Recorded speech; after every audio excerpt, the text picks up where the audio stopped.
In the news today, from the strangers news that the hyperbaric season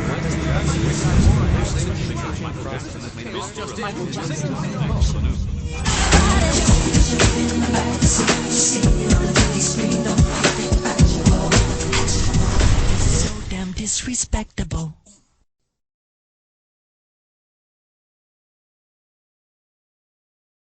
What gave rise to the Thriller? At the time, I was pretty much disappointed and hurt.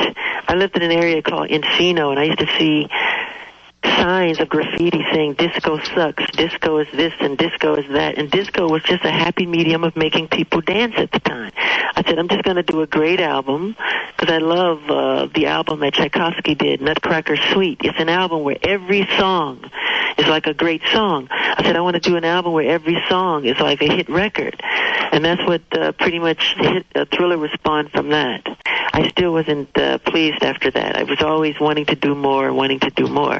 You used your celebrity to pull artists together to do We Are the World. Yes.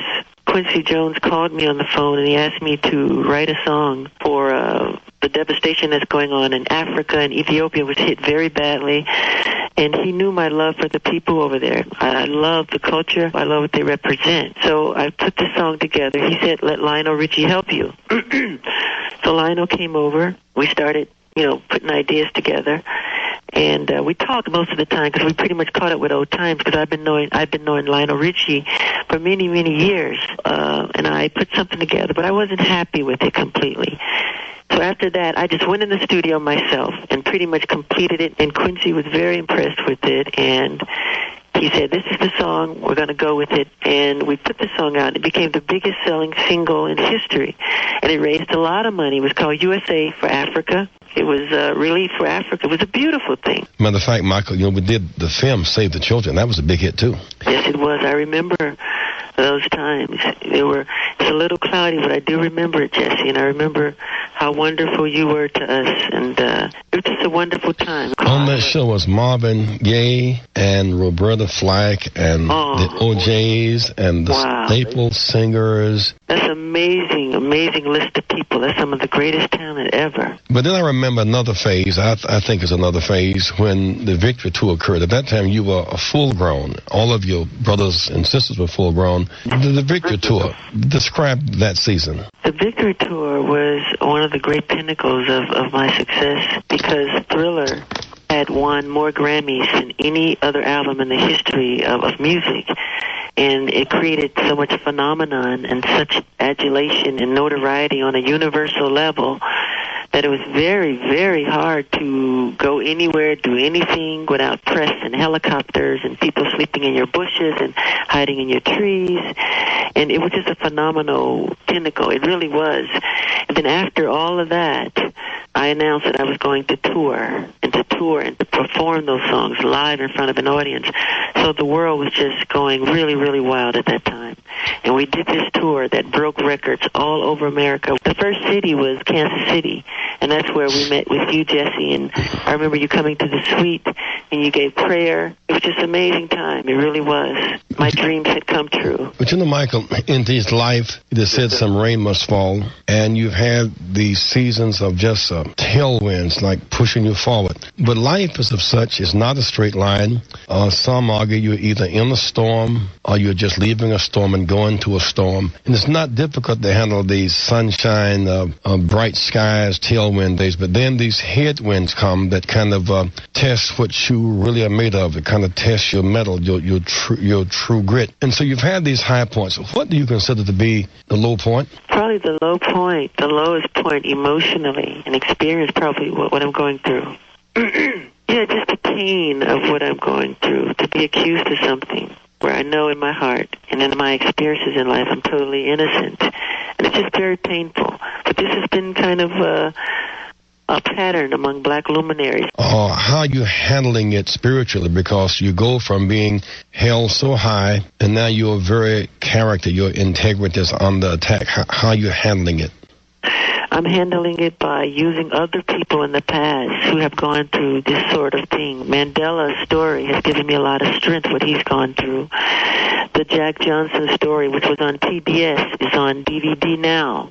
It's called Unforgivable Blackness. It's an amazing story about this man from 1910 who was the heavyweight champion of the world and thrust into a society that didn't want to accept his position and his lifestyle and what they put him through and how they changed laws to imprison the man, to put him away behind bars just to get him some kind of way. And Muhammad Ali's story, all these great, Jesse Owens' story, all these stories that I can go back in history and read about give me strength, Jesse. Your story gives me strength, what you went through. Because I came in at the tail end of the civil rights movement.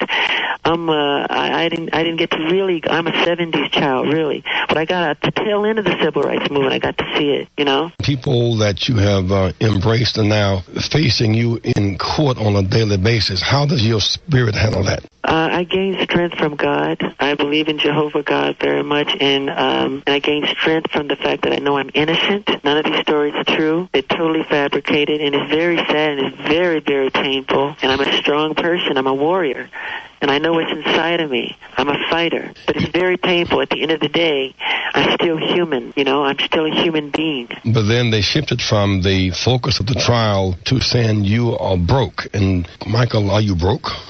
That's not true at all. It's just one of their many schemes to embarrass me and to just drag me through mud. And it's the same pattern like I told you with these other people in the past. It's the same pattern.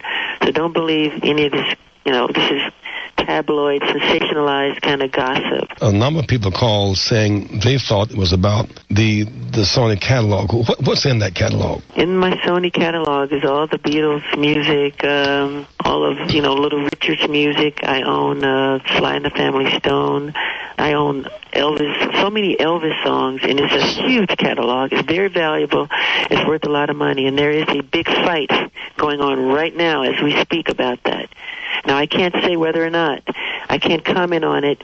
There's a lot of conspiracy. I'll say there's a lot of conspiracy going on as we speak. Well, it was suggested by a number of your friends and family members that this fight really is more about this catalog issue than it is anything else. Do you believe that? I don't want to make a comment, Jesse. It's a real delicate issue. I'll let you make the comment on that one. On the day that you came to the hospital late and you said you were injured, what happened that day? I was coming out of the shower and I fell, and all my body weight, I mean, I'm pretty fragile, all my body weight fell against my rib cage, and I pretty much, I bruised my lung very badly, and I've been going to court every day in immense pain, and if I coughed the blood, he said it's a very dangerous thing, so we're still watching it very closely. The cynic said you were faking. You know, there's no faking with this at all, and you could see the swelling on my whole rib cage. It busted my chin, and it put a huge gash over my forehead. The blood, it was very bad, actually. At some point last week, you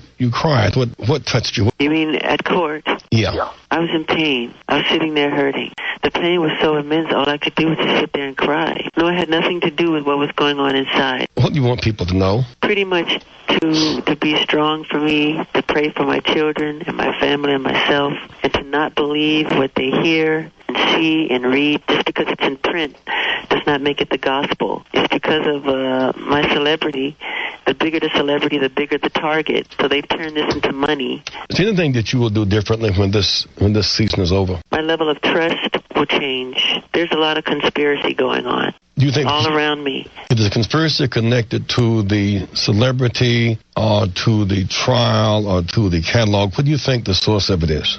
I can't comment, Jesse. I don't want to say the wrong thing with the wrong flavor. What can people expect next from you? Like I always say, I'm a person of the arts. I'm a musician. I'm a director. I'm a writer. I'm a composer. I'm a producer. I love film very, very much. I think it's the most expressive of all the art mediums. And film, you live the moment. You have the audience for 2 hours. You have their brain, their mind, and you can take them any place you want to take them. You know, and that idea is mesmerizing to me, that you can have the power to do that, to move people, to change their lives. And that's where you marry the music and the visual together. And that's what excites me so much about film in the future, because I love motion picture very, very much. And to just know in the end I'll be vindicated. I pray because I know the truth. I'm an innocent person.